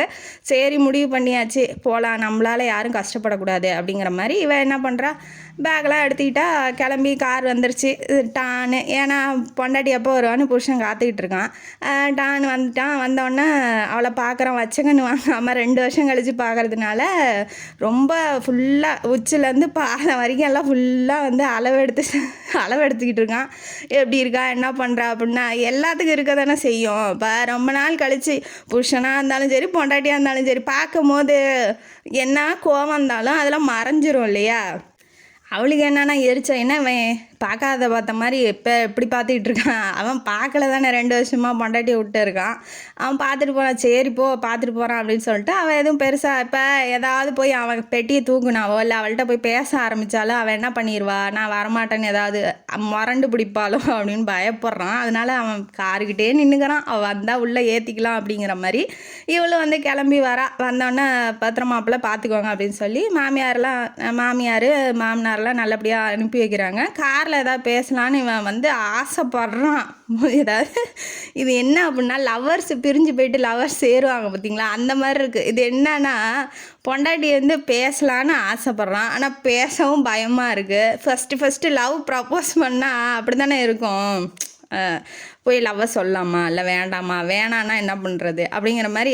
இப்போ ஏதாவது பேசுனா அவள் திரும்ப வளைச்சிக்கிட்டு போயிடுவாளோ வீட்டுக்கு அப்படிங்கிற மாதிரி. முதல்ல வீட்டுக்கு போய் சேருவோம், அதுக்கப்புறம் பேசிக்குவோம் அப்படிங்கிற மாதிரி இவன் தன்னோட ஆசையெல்லாம் கண்ட்ரோல் பண்ணிக்கிறான். வீட்டுக்கு கொண்டாந்து விடுறான். அவளுக்கு வந்து ரொம்ப நாள் கழித்து வீட்டுக்கு, அதாவது 2 வருஷம் கழித்து வீட்டுக்கு வர்றதுனால அவளுக்கு கொஞ்சம் படப்படன்னு இருக்குது. அவனோட வாழ்ந்த நாட்கள், மாமியாரோட இருந்தது எல்லாம் ஞாபகத்தில் வரும்போது கண்ணெல்லாம் கலங்குது. அவள் உள்ளே வர்றதுக்கு கொஞ்சம் பயப்படுறா. அவன் என்ன பண்ணுறான் அப்படின்னா கையை பிடிச்சிக்கிறான். ஏன்னா கல்யாணம் ஆன புதுசில் அவள் உள்ளே நுழையும் போதும் பயந்தா. அப்போ அவன் கையை பிடிக்கும் போது கொஞ்சம் தெம்பாக இருந்துச்சு. இப்போ கையை பிடிச்சா சும்மா விடுவாளா? அவள் எரிச்சல்ல அப்படியே அனலாக கொதிக்கிறா. கொதிப்பு தாங்க முடியாமல் கையை விட்டுட்டு உள்ளே கூட்டிகிட்டு போகிறான். கூட்டிகிட்டு போனோடனே மாமியாரை பார்க்குறாங்க. பார்த்தோன்னே நான் வந்துட்டேன், நீங்கள் கவலைப்படாதீங்க, இனிமேட்டு மருந்து மாத்திரையெல்லாம் ஒழுங்காக எடுத்துக்கணும், ட்ரீட்மெண்ட்லாம் ஒழுங்காக பார்த்துக்கணும் அப்படின்னு சொல்லி மாமியாரை நல்லா கவனிச்சிக்கிறா. நர்ஸு ஒருத்தி கூட இருக்கா, அவளையும் பார்த்துக்கிறா. மாமியார் ஒரே அழுக புலம்பல். என் பையன் வந்து இப்படி விட்டுட்டு போயிட்டே, என் பையன் வந்து ரொம்ப சோகத்தில் இருக்கான், மூஞ்சி கொடுத்து பேச மாட்டேங்கிறான், சரியாக சாப்பிட மாட்டேங்கிறான், நினப்பாவே இருக்கான் அப்படின்னு சொல்லி ரொம்ப அழுகுறாங்க. அதெல்லாம் வந்து அவளுக்கு காதுலேயே விழுகலை. எப்படியும் எல்லா அம்மாவும் பிள்ளைங்க கஷ்டப்பட்டால் சொல்ல தானே செய்வாங்க, அது நார்மலான விஷயம் தானே. ஆனால் அது வந்து இவன் என்ன தப்பு பண்ணா அப்படிங்கிறத தெரிஞ்சுக்கிட்டா நீங்கள் இதெல்லாம் பேச மாட்டீங்கன்னு சொல்லி மனசுக்குள்ளே அப்பயும் அதை நினைக்கிறா. இவன் என்ன நினச்சிட்டு வந்திருக்கா அப்படின்னா, மாமியார் கொஞ்சம் உடம்பு நல்லாகி குணமாகி எந்திரிச்சு நடமாட ஆரம்பிச்சிட்டாங்கன்னா உண்மையை சொல்லிவிட்டு இனிமேட்டு வாழவே முடியாது உங்கள் பிள்ளை கூட அப்படிங்கிற மாதிரி சொல்லிவிட்டு நம்ம வந்துடலாம் அப்படிங்கிற மாதிரி இவ நினச்சிட்டு வந்திருக்கா. ரெண்டாவது வந்து மஞ்சுவுக்கு கல்யாணம் ஆகணும், அதையும் வந்து பார்த்துக்கணும் அப்படிங்கிற மாதிரி இவளோட சுயநலத்துக்காக வந்திருக்காள ஒழிஞ்சு வாழணும், அதாவது இவனோட சேர்ந்து வாழணும் அப்படிங்கிற எண்ணம்லாம் கொஞ்சம் கூட அவளுக்கு இல்லை. சரி ஓகே பார்த்துக்கிறேன் தான், நீங்கள் பாருங்கள், இனிமேட்டு நான் எங்கேயும் போக மாட்டேன்னு சத்தியம் பண்ணி விடிய ஆறுதல் சொன்னதுக்கப்புறம் தான் அந்த அம்மா மருந்தே எடுத்துக்குது. பையன் மேலே எவ்வளோ பாசம் பாருங்க. அதனால சரின்ட்டு மருந்து எடுத்துக்கிட்டு அவங்கள பார்த்துக்கிட்டு மணி ஆயிடுச்சு. வெங்கட் இன்னும் வரல, அவன் வந்து வீட்டில் விட்டுட்டு அப்போ ஃபேக்ட்ரிக்கு போயிட்டான். திரும்ப வர்றதுக்கு லேட் ஆகுது. அதனால் என்ன பண்ணுறா அப்படின்னா, வேலையெல்லாம் முடிச்சுட்டு வெங்கட் வந்துட்டானா பாருமா அப்படின்னு சொல்லும் போது இல்லைத்தான் வரலங்கிறாங்க. உடனே சரி நீ போய் பாருமா, நீ இப்போ வெங்கட்டை பார்த்துக்கோ அப்படின்னு சொல்லிட்டு அவங்க தூங்க ஆரம்பிச்சிடறாங்க. இவன் சோஃபா மேலேயே அப்படியே உட்காந்து தூங்கிடுறா. அவன் வந்ததோ இல்லை அவன் வந்து ரூமுக்கு போனதோ, இவன் என்ன ஃபஸ்ட்டு வந்தோடனே இந்த சீனை சொல்ல மறந்துட்டேன். வீட்டுக்கு வந்தோடனே என்ன பண்ணுறாங்க அப்படின்னா, வீட்டெல்லாம் சுற்றி பார்க்குற, எல்லாம் அழுக்கு அங்கங்கே வந்து குப்பையாக கிடக்கு, சரியாக க்ளீன் பண்ணல, வீட்டெல்லாம் அலங்கோலமாக கிடக்கு. இவளுக்கு என்ன அப்படின்னா சுத்தமாக வச்சுக்கிட்டு வீட்டை மகாராணி மாதிரி இருந்தவ இப்போ இந்த மாதிரி அழுக்கு பிடிச்சி போய் எல்லாம் கிடந்தா இப்போ வீட்டில் ஆள் இல்லைன்னா அப்படி தானே கிடக்கும். அந்த அம்மாவுக்கு உடம்பு சரியில்லை, இவன் ஃபேக்ட்ரிக்கு போயிடுறான், என்ன பண்ணுறது, வீட்டில் பார்த்துக்க ஆள் இல்லைங்கிறதுனால இப்படி கிடக்கு அப்படின்னு சொல்லி நினச்சாலும் நம்ம ஏன் இன்னொருத்தன் வீட்டை, அதாவது இன்னொருத்தனா புருஷன் வந்து இன்னொருத்தனை ஆகிட்டான், அவன் வீட்டை ஏன் நம்ம க்ளீன் பண்ணோம் அப்படிங்கிற மாதிரி இவன் நினச்சிக்கிட்டு அப்புறம் என்னங்கிறா, சரி அவன் போடுற சோத்துக்கு இதையாவது பண்ணுவோம் அப்படிங்கிற மாதிரி அதையும் நினச்சிக்கிறா. சரின்ட்டு எந்திரிச்சு எல்லாம் ஒரு பக்கமாக வந்து ரூமு தோட்டம் எல்லாத்தையும் க்ளீன் பண்ணி சுத்தமாக வச்சுருக்கா. அப்புறம் டயர்ட்லேயே படுத்து தூங்கிடுறா. இப்போ எந்த சீனுக்கு வந்தலாம், டயர்ட்லேயே தூங்கிடுறாளா. புருஷன் வந்ததோ இல்லை ரூமுக்கு போனதோ அதெல்லாம் அவள் பார்க்கவே இல்லை. இவன் என்ன பண்ணிட்டான்னா, அவங்க வாழ்ந்த ரூமு ஃபஸ்ட் ஃப்ளோரில் இருக்குது, அங்கே போகவே இல்லை. அவள் கீழேயே கெஸ்ட் ரூம்லேயே அவள் வந்து தங்கிக்கிறா. அங்கேயே பெட்டி படுக்கையெல்லாம் எடுத்து வச்சுருக்கான். ஆனால் அது வந்து மாமியாருக்கு தெரியாது. அவங்க ரூமை விட்டு வெளியில் எந்திரிச்சு நடக்க முடியாது இல்லையா, ரூமை விட்டு வெளியில் வர்றதில்ல. தூங்கினோன்னே அவன் மேலேருந்து ட்ரெஸ் சேஞ்ச் பண்ணிக்கிட்டு கீழே இறங்கி வரான். பொண்டாட்டி படுத்து தூங்கிட்டு இருக்கா. கண்ணு முன்னாடி இருக்கிறது பொண்டாட்டி தான். அவளை ரொம்ப நாள் கழித்து பார்க்குறான். அப்படியே அந்த அழகை ரசிச்சுக்கிட்டு ரொம்ப அழகாக இருக்காளே அப்படிங்கிற மாதிரி நினச்சிக்கிட்டு கிட்ட வரான். கிட்ட வந்தோடனே கன்னத்தில் ஒரு கிஸ் பண்ணிடுறான். ரொம்ப நாளாக நினச்சிட்டு ஒய்ஃபு ரொம்ப நாளாக இல்லை, சரி வந்திருக்கா, ஒரு ஆசை இருக்கும் இல்லையா ஹஸ்பண்டுக்கு, அதனால் என்ன பண்ணிடுறான், கிஸ் பண்ணோன்னே இவன் திடுக்குன்னு எந்திரிச்சோன்னா உனக்கு எவ்வளோ தைரியம் தான் அந்த மாதிரி பண்ணுவ, இதுக்கு தான் நான் வரமாட்டேன்னு சொன்னேன் அப்பயே அப்படின்னு சொல்லி கத்த ஆரம்பிக்கிறா.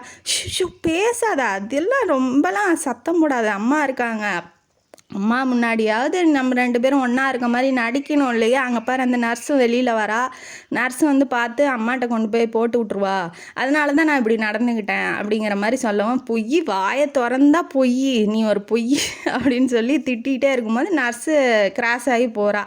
ஒரு வேளை சொல்கிறது உண்மையாக கூட இருக்குமோ அப்படிங்கிற மாதிரியே நினச்சிக்கிட்டு இந்த மாதிரிலாம் இனிமேட்டு பண்ணுற வேலை வச்சுக்காதீங்க அப்படின்னு சொல்லிட்டு இவ பாட்டுக்கு கிளம்பி ரூமில் போய் படுத்து தூங்கிடுறா. மறுநாள் ஆகுது. எப்போதும் போல் மாமியாரை கவனிச்சிக்கிறா. வேலைக்கு மருந்து மாத்திரையெல்லாம் கொடுத்து நல்லபடியாக இருக்குது, நல்லபடியாக வச்சிட்ருக்கா. அப்புறம் படுத்திகிட்டே இருக்காதீங்க, வாங்க ஒரு தோட்டத்துக்கு கூட்டிகிட்டு போகிறேன் அப்படிங்கிற மாதிரி சொன்னோன்னா, என்னை யாருமா கூட்டிகிட்டு போக முடியும், என்னால் எந்திரிக்கவே முடியாது அப்படிங்கும்போது நர்ஸ் இருக்கால, நாங்கள் 2 பேர் தூக்கி வீல் சேரில் உட்கார வச்சு கூட்டிகிட்டு போகிறோம் அப்படின்னு சொல்கிறா. அப்படியே கூட்டிகிட்டு போகும்போது தோட்டத்து வழியாக போகும்போது பக்கத்து வீட்டில் அந்த காம்பவுண்டுலேருந்து பக்கத்து வீட்டுக்காரங்க ஓ வந்துட்டியா எப்போ வந்த அப்படின்னு சொல்லி எப்போது மேலே பக்கத்து வீட்டுக்காரங்க பேசுவாங்க இல்லையா அந்த மாதிரி வந்து பேசுகிறாங்க. கொலுருக்கு வந்துரு அப்படின்னு சொல்லி சொல்கிறாங்க பக்கத்து வீட்டில்.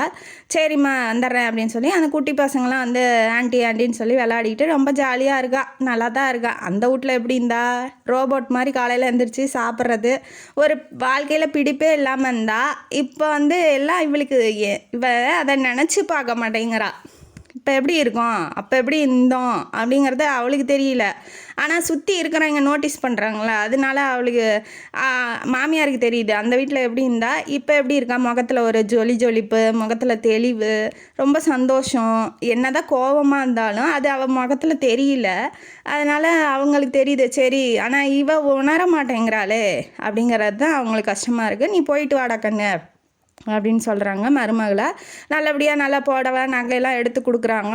நல்லா போட்டுக்கிட்டு ஜம்முன்னு கிளம்பி கொலுவுக்கு போயிட்டு பாட்டெல்லாம் பாடிட்டு அங்கே பேசிகிட்டு இருக்காங்க. நீங்கள் தான் ஹீரோவோட பொண்டாட்டி அப்படிங்கும் போது ஏன் அப்படி சொல்கிறீங்க அப்படின்னு சொல்லி அங்கே குரூப்பாக கேர்ள்ஸ்லாம் பேசிகிட்டு இருப்பாங்க இல்லையா.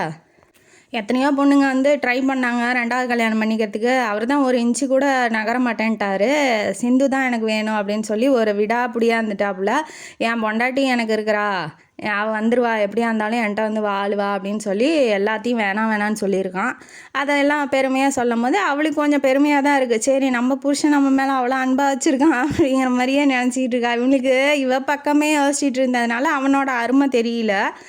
சரின்ட்டு நல்லா ட்ரெஸ் பண்ணிட்டு போயிருக்கா இல்லையா. இவன் வந்து வீட்டுக்கு வந்துட்டான். இப்போல்லாம் சீக்கிரமாக வந்துடுறாரு சாரு, 5-6 மணிக்கே வந்துடுறாப்புல, அட்டன் பண்ணிடுறாப்புல வீட்டுக்கு.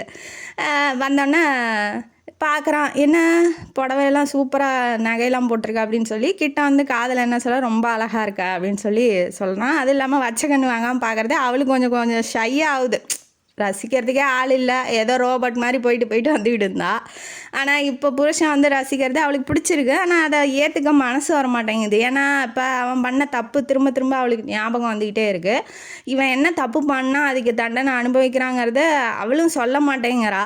இதனால் அவன் வந்து எப்படியும் சரி ஒய்ஃப் வந்து நம்மளோட வாழ்ந்துருவா அப்படிங்கிற ஒரு நம்பிக்கையோடு இருக்கான். சரின்ட்டு இப்போ உள்ளே போயிட்டு அவன் பார்த்தது ரசித்தது எல்லாம் மனசுக்குள்ளே தோணிக்கிட்டே இருக்குது. சந்தோஷப்படுறா, சிரிக்கிறா, அதெல்லாம் அவளுக்கு தெரிய மாட்டேங்குது. ஊர்லேருந்து உடம்பு சரியில்லைங்கவும் மாமியாரோட அக்கா வந்திருக்காங்க. அவங்க பேர் சாரதா. அவங்க பேர பிள்ளைய கூட்டிகிட்டு வந்திருக்காங்க. சரி, இங்கே ஒரு 2 நாள் இருந்து தங்கச்சியை பார்த்துட்டு போகலாம் அப்படின்னு சொல்லி வந்திருக்காங்க. வந்தோடனே இப்போ அந்த குழந்தையோட விளாட்றது, பொழுதுனிக்கும் பெரியவங்களை கவனிச்சிக்கிறது, இதுலேயே இப்போ அதான் அந்த நேரம் போகுது. என்ன ஆகுது அப்படின்னா, கெஸ்ட் ரூமில் படுத்துக்கிட்டு இருந்தா. இப்போ கெஸ்ட்டு வந்துட்டாங்க இல்லையா. இப்போ என்ன ஆகும், ஆப்வியஸாக அவன் ரூமுக்கு தான் போய் ஆகணும். இவன் என்ன பண்ணுறா அப்படின்னா, எப்படி போகிறது, ஏன்னா இவங்க 2 பேர்த்துக்கு சந்தேகம் வரக்கூடாது. இவங்க 2 பேர்த்துக்குள்ளே என்ன இருக்குது, இப்போ புருஷன் பொண்டாட்டியாக அவங்க வாழல, அது வந்து பெரியவங்களுக்கு தெரியக்கூடாது. பத்தாவதுக்கு அவங்க அக்கா வேறு வந்து மாமியாரோட அக்கா வேறு வந்திருக்கா.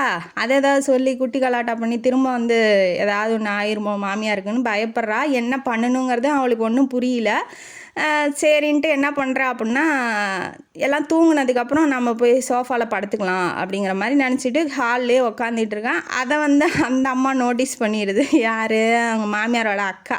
ஏம்மா என்ன ரூமுக்கு போகாமல் இருக்கா, சீக்கிரம் போ, வெங்கட் வந்து எவ்வளோ நேரம் ஆச்சு, போமா அப்படின்னு சொல்லி அந்த ரூமுக்கு தள்ளுறதுலேயே அந்த பொம்பளை குறியாக இருக்கா. சரி, என்ன பண்ணி தொலைகிறது அப்படின்னு சொல்லிட்டு இவ பாட்டுக்கு உள்ளே போகிறா. ரொம்ப நேரம் கழித்து போனதுனால அவன் தூங்கிட்டான். சரி, அப்பா ரொம்ப சந்தோஷம் அப்படின்னு சொல்லிட்டு ஒரு சோஃபாவில் போய் கை காலை குறுக்கி ஏதோ படுக்க முடியாமல் படுத்துக்கிட்டு அப்படியே யோசிச்சுட்டே தூங்கிடுறா. காலையில் விடிஞ்சவொடனே பார்த்தா இடுப்பில் புருஷன் கை இருக்குது. அவன் வந்து கிட்ட படுத்திகிட்டு இருக்கா. மூஞ்சிக்கு நேரம் அவன் மூஞ்சி இருக்கு. இவளுக்கு என்ன நடந்துச்சு என்ன ஆச்சுன்னு ஒன்றுமே புரியல. இதுவும் நல்லா தான் இருக்குது. புருஷனை பார்த்துக்கிட்டு இருக்கிறதும் படுத்திகிட்டு இருக்கிறதும் அவன் கை போட்டுக்கிட்டு இருக்கிறதும் நல்லா தான் இருக்குது. ஆனால் எப்படி நம்ம ஒத்துக்கூடாதுல்ல, அவன் பெரிய தப்பு பண்ணியிருக்கான், எப்படி நம்ம ஒத்துக்கூடாது அப்படின்னு சொல்லிட்டு எந்திரிக்கலான்னு இப்படி திரும்புகிறா. அவன் விட மாட்டேங்கிறான். அவன் இத்தான் சான்ஸ்னு இறுக்கி பிடிச்சிக்கிறான். என்னடா அது அப்படின்னு சொல்லிட்டு ரொம்ப முயற்சி பண்ணி எந்திரிச்சு வெளியில் வந்துடுறா அப்பா அப்படின்னு சொல்லிட்டு. குளிக்கிறதுக்கு போனோன்னே என்ன ஆகுது அப்படின்னா, அழுகிறா. புருஷனோட வாழணும்னு ஆசையாக இருக்குது. ஆனால் வாழறதுக்கு அவன் பண்ண தப்பு ஒத்துக்க மாட்டேங்குதே. மனசு வாழணும்னு ஆசைப்படுது, புத்தி ஒத்துக்க மாட்டேங்குதே. அப்படிங்கிற மனசுக்கும் புத்திக்கும் நடுவில் இருக்க சண்டையில் அவளுக்கு ஃப்ரஸ்ட்ரேஷன் ஆகிறா. ஆனோடனே அழுக வருது. அப்படியே அந்த குளிக்கிற தண்ணியோட அந்த அழுகையும் அப்படியே போயிடுதுன்னு சொல்லிட்டு போயிடுது. அப்படின்ட்டு வெளியில் வந்துடுறா. சரின்ட்டு ட்ரெஸ் சேஞ்ச் பண்ணிட்டு வெளில வந்துடுறா. வீட்டு வேலையெல்லாம் பார்க்கணும் இல்லையா, தான் போய் பார்த்துட்ருக்கா. டிவி பார்த்துட்டு இருக்காங்க. ஈவினிங் ஆகுது, டிவி பார்த்துட்டு இருக்காங்க. டிவி பார்த்துட்டு இருக்கும்போது இவன் என்ன பண்ணுறான் அப்படின்னா, இதுதான் சான்ஸ்ன்னு சொல்லிட்டு அவள் பக்கத்துலேயே வந்து உட்காந்துக்கிறான். இவன் வந்து இவனால் முடிஞ்ச எல்லா முயற்சியும் பண்ணுறான். ஆனால் அங்கே என்ன ஏதாவது இவன் வந்து இருக்கிறதுலே பாவப்பட்ட ஜென்மன் தான் நான் சொல்லணும். ஏன்னா நம்ம தண்டனை அனுபவிக்கிறோம், அந்த தண்டனை எந்த தப்புக்கு அனுபவிக்கிறோம் அப்படிங்கிறதே தெரியாமல் இவன் வந்து இருந்துக்கிட்டு இருக்கான். இவனுக்கு இதுதான் தப்பு பண்ணியிருக்கா, இதை நீ செஞ்சதுனால நான் உன்னிட்ட வாழ விரும்பலை அப்படிங்கிறது இவளும் சொல்ல மாட்டேங்கிறா. இவனுக்கு ஒன்றும் புரியல. சரின்ட்டு இவன் பக்கத்தில் வந்து உக்காந்தோடனே எல்லாம் சுற்றி இருக்கிறவங்கெல்லாம் ரொம்ப சந்தோஷப்படுறாங்க. இவளுக்கு எரிச்சலாகுது. உடனே எந்திரிக்கும் போது பக்கத்தில் வந்து மாமியார் பார்த்துட்றாங்க, என்னாச்சு அப்படிங்கிற மாதிரி. உடனே இவன் கையை பிடிச்சி இழுக்கிறான். அங்கே பாரு எங்கள் அம்மா பார்க்குறாங்கன்னு கண்ணிலே ஜாடை காமிக்கிறான். அவளுக்கு வேறு வழி இல்லை. சரி உடம்பு சரியாதங்க, என்ன பண்ணுறது, நீ சான்ஸ் எடுத்துக்கிற, என்ன பண்ணுறது அப்படின்னு சொல்லிட்டு உக்காந்துக்கிறா.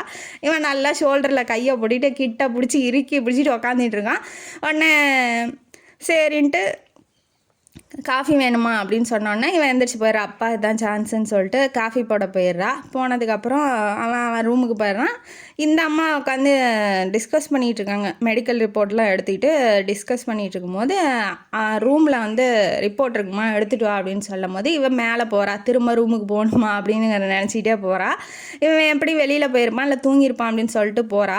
ஆனால் வேலை பார்த்தாலும் அங்கே ஸ்டடி ரூம்னு இருக்குது, அங்கே தான் வேலை பார்ப்பாப்புல, இங்கே வேலை பார்க்க மாட்டான் அப்படிங்கிற நினச்சிட்டு இவன் தைரியமாக போகும்போது உள்ளேயே உட்காந்துட்டு இருக்கான். ரூமுக்குள்ளேயே உட்காந்துட்டு இருக்கான். உட்காந்துட்டு ஏதோ ஒர்க் பண்ணிகிட்டு இருக்கான். பேப்பரில் ஏதோ எழுதிக்கிட்டு இருக்கும்போது இவன் என்ன பண்ணுறா அப்படின்னா, ரிப்போர்ட்டு அவனை தாண்டி போய் தான் எடுத்தாகணும். சரின்ட்டு போனோன்னே என்னன்னு சொல்லி கேட்குறான். ரிப்போர்ட் வேணும் அப்படின்னு சொன்னோன்னே அங்கே இருக்கு போய் எடுத்துக்கோ அப்படின்னு சொல்லி சொல்கிறாப்புல. இவன் போகிறா. இவன் வந்து காலை வந்து நீட்டிடுறான். இவன் போகும்போது நீட்டினோடனே அவன் என்ன பண்ணுறா, அவன் மேலேயே போய் விழுந்தோடனே என்ன ஆகுது, ரொம்ப நாளாக 2 பேரும் தனித்தனியாக இருக்காங்க. சரின்னு ஒன்றா சேர்ந்து ஒருத்தருக்கு ஒருத்தர் அப்படியே அந்த பார்வையிலே ஏக்கம் தெரியுது. 2 பேரும் ஒருத்தருக்கு ஒருத்தர் மேலே விழுந்து புரண்டு கிஸ் பண்ணிக்கிறாங்க. ஒருத்தனுக்கு ஒருத்தர் லிப் டு லிப் கிஸ் அடிச்சுக்கிறாங்க. அதாவது இவளுக்கு வந்து அவனுக்கு தப்பு பண்ணியிருக்கான், அவனுக்கு தண்டனை கொடுத்துருக்கோம், அவன் புருஷனே இல்லை, அவன் வெறுக்கிறேன், உன்கிட்ட வாழ மாட்டான்னு சொன்னவன்கிட்ட போய் இவள் கிஸ் பண்ணுறா. அது அவளுக்கு தெரியவும் இல்லை, அவனும் கிஸ் பண்ணுறான். இதெல்லாம் வந்து மனசு வந்து தவிக்குது, ஆனால் புத்தி வந்து ஒத்துக்க மாட்டேங்குது. அதனால் என்ன பண்ணுறா, ரிங் அடிக்குது.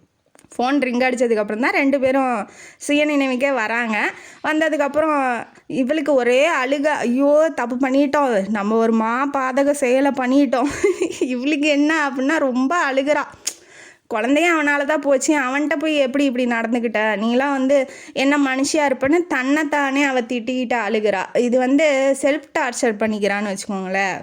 இல்லை இனிமேட்டு கண்ட்ரோலாக இருக்கணும், இனிமேட்டு வந்து போகவே கூடாது அப்படின்னு ஒரு முடிவு பண்ணிக்கிறா. அவங்களும் கிளம்பி ஊருக்கு போயிடுறாங்க. அந்த கெஸ்ட்டாக இருந்தாங்க இல்லையா, அவங்களும் கிளம்பி போயிடுறாங்க. மறுநாள் வந்து மாமியார் மாமனார் அதுக்கப்புறம் அந்த மச்சினிச்சி எல்லாம் வந்துட்டாங்க. வீட்டுக்கு வந்தோடனே இந்த மாதிரி கல்யாணம் நிச்சயம் பண்ணியிருக்கோம் அப்படின்ன வாட்டி அவளுக்கு ரொம்ப சந்தோஷம். அதுக்கு தானே வந்தா, நிச்சயம் பண்ணியிருக்கோன்ன வாட்டி ரொம்ப சந்தோஷப்படுறா. அக்காவை கூட்டிகிட்டு மேலே போகிறா. இப்போ வந்து வெங்கட் வரல. அக்காவை கூட்டிகிட்டு மேலே போய் என்ன பண்ணிகிட்ருக்கா அப்படின்னா, அத்தான் ரொம்ப நல்லவர், அவரோட வாழ ஆரம்பி, அவர் என்ன தப்பு பண்ணியிருந்தாலும் மன்னிச்சிரு, இல்லை என்ன தப்பு பண்ணார் என்கிட்ட சொல்லு அப்படின்னு சொல்லும் போது, பழச கிளறாத, நான் எதுவும் பேச விரும்பலன்னு சொல்கிறா. சிந்தியா சொல்கிறா. அதுக்கப்புறம் மஞ்சு என்ன சொல்கிறா அப்படின்னா, 2வது கல்யாணம் பண்ணிக்கோன்னு அத்தாங்கிட்ட எத்தனையோ முறை சொல்லியிருக்காங்க அவங்க அம்மா, அப்பயும் கேட்க மாட்டேன்னு சொல்லிட்டாரு. எனக்கு பொண்டாட்டின்னு ஒருத்தி இருக்கா அப்படின்னா அவள் என் சிந்து மட்டும்தான். அவள் வந்து என்னை பிரியணும்னு வாயில் தான் சொல்லியிருக்காளே ஒழிஞ்சு அவள் என்னை விட்டு பிரிஞ்சு போகலை. என் மனசார நினச்ச ஒரே பொண்ணு அவள் மட்டும்தான், அவளை மட்டும்தான் என்னால் ஒய்ஃபாக ஏற்றுக்க முடியும்னு சொல்லியிருக்காப்புல. எத்தனையோ வாட்டி முயற்சி பண்ணி அவள் வேணான்னு சொல்லியிருக்காரு. அப்படிங்கும்போது அவளுக்கு அவ்வளோ அன்பு இருக்கிறவன் ஏன் அந்த மாதிரி செய்யணும் அப்படிங்கிற மாதிரி அவள் நினைக்கிறா. இருந்தாலும் அவ்வளோ அன்பு வச்சுருக்கானே அப்படிங்கிற மாதிரி நினைக்கும் போது அவளுக்கு ரொம்ப சந்தோஷமாக தான் இருக்குது மனசுக்குள்ளே. நீ வந்து எனக்கு கல்யாணம் ஆகணும்னு தானே இங்கே வந்த அப்படின்னு சொல்கிறா. அதெல்லாம் பற்றி நினைக்காத, எனக்கு கல்யாணம் ஆகி போனோன்னா உடனே அம்மா வீட்டுக்கு ஓடியாந்துடாத, கொஞ்சமாவது இதை பற்றி யோசி அப்படிங்கும்போது சரி நான் யோசிக்கிறேன், நல்லா தான் வாழ்கிறேன் அப்படிங்கிற மாதிரி ஒரு வழியாக சமாதானப்படுத்தி தங்கச்சியும் அனுப்பிச்சி விட்டுறா. ஆனால் இதை யார் கேட்குறா அப்படின்னா வெங்கட் கேட்டுறான். என்னன்னா இவ தங்கச்சிக்காக தான் இங்கே வந்திருக்கா, இப்போ நானும் எங்கள் அம்மாலும் எப்படி செத்தாலும் பரவாயில்லன்னு நினைக்கிறா அப்படிங்கிற மாதிரி அவன் தப்பாக நினச்சிக்கிறான். என்னடா அது மனசு மாறி வரும்போது இப்படி ஒரு பிரச்சனையா அப்படிங்கிற மாதிரி நமக்கு தோணுது. ஏன்னா அவள் வந்து தப்பு பண்ணிட்டான்னு நினச்சிட்டு இருக்கா. அது தப்பு பண்ணானா இல்லையாங்கிற ஒரு தெளிவே இல்லை. அதுக்கு தண்டனை கொடுத்துக்கிட்டு இருக்கா. பத்தாதுக்கு இவ தங்கச்சிக்கோசரம் தான் இங்கே வந்திருக்கா அப்படிங்கிறதும் அவனுக்கு இன்னும் கொஞ்சம் டென்ஷன் ஆகி விருட்டுன்னு போயிடுறான். யார்கிட்டையும் பேசலை, கார் எடுத்துகிட்டு போயிடுறான். அதுலேருந்து மறுநாள்லேருந்து அவளை சீன்றதே இல்லை, அவளை பார்க்குறது கூட கிடையாது. இவளுக்கு என்ன அப்படின்னா ஏன் என்னாச்சு திடீர்னு நம்மளை பார்க்க மாட்டேங்கிறான், பேச மாட்டேங்கிறான், கிட்ட வந்து ஓரமாக ஒதுங்கி போயிடுறான், என்ன ஆச்சுன்னு தெரியலையே அப்படி. அதாவது புருஷன் கிட்ட வந்தாலும் தப்பு, பார்க்கலனாலும் தப்பு, பார்த்தாலும் தப்பு, இது என்னடா அது வாழ்க்கை அப்படிங்கிற மாதிரி தான் நமக்கு தோணுது. ஏன்னா இத்தனை நாள் பார்த்தவன் மேலேருந்து கீழே வரைக்கும் அளவு எடுத்தவன் சீண்டவே மாட்டேங்கிறான். பத்தாதுக்கு எதுவும் சொல்ல மாட்டேங்கிறான், பேசவும் மாட்டேங்கிறான். அவள் இருக்கா அப்படிங்கிறத அவனுக்கு நினப்பே இல்லை. அவன் பாட்டுக்கு வரான், ஆஃபீஸுக்கு போகிறான் வரான், அந்த மாதிரி ஆயிடுச்சு. உடனே இதை வந்து மாமியார் பார்த்துட்றாங்க.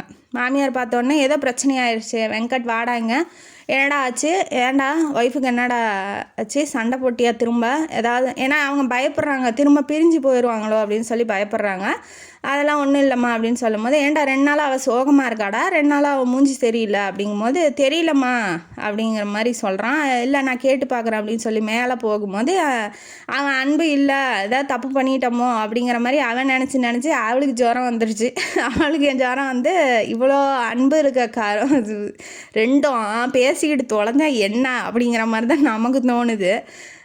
ஜுரம் வந்து நெருப்பாக அனலாக கொதிக்குது. டாக்டருக்கு ஃபோன் பண்ணுறாப்புல. ஃபோன் பண்ணோன்னே வந்து பார்த்துட்டு வைரஸ் ஃபீவர் தான், சரியாக போயிடும், இன்ஜெக்ஷன் போட்டிருக்கேன் அப்படின்னு வாட்டி 2 நாளாக கூடயே இருந்து ஆஃபீஸ்க்கெலாம் எங்கேயும் போகல, கவனிச்சிக்கிறான், சாப்பாடு ஊட்டி விட்றான், மருந்து மாத்திரை ஊட்டி விட்றான். இதெல்லாம் பார்த்துட்டு கண்ணு தண்ணி தான் வருது. இவ்வளோ அன்பாக இருக்கியேடா, ஏன்டா என் குழந்தைய அழிச்ச அப்படிங்கிற மாதிரி தான் அவளுக்கு தோணுது. அழுகிறா. இருந்தாலும் அவன் மனசில் இப்போ ஆழமாக பதிஞ்சிருச்சு இல்லையா, அப்போ நம்ம மேலே அன்பு இல்லை அவளுக்கு. அவன் குடும்பத்தில் இருக்கவங்க கஷ்டப்படக்கூடாதுன்னு தான் வந்திருக்கா அப்படிங்கிற மாதிரி நினச்சிக்கிட்டான் இல்லையா. அதனால் அவள் பார்க்குற பார்வை, அவள் சிந்துற கண்ணீர்லாம் அவனுக்கு தெரியல. சரி எதுக்கோ மனசு கஷ்டப்பட்டு அழுகுறா, நம்ம கூட இருக்க பிடிக்கலன்னு கூட அழுகிறாளோ என்னமோ அப்படிங்கிற மாதிரி அவன் நினச்சிக்கிறான்.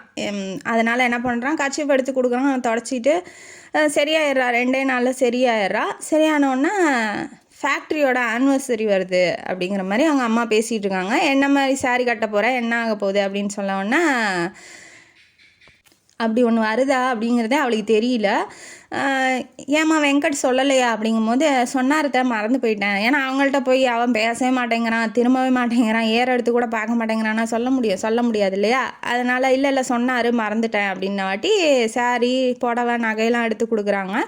கொடுத்தோன்னே போட்டுக்கிட்டு ரெடியாக இருக்கா. நீ வர்றதா இருந்தா வா.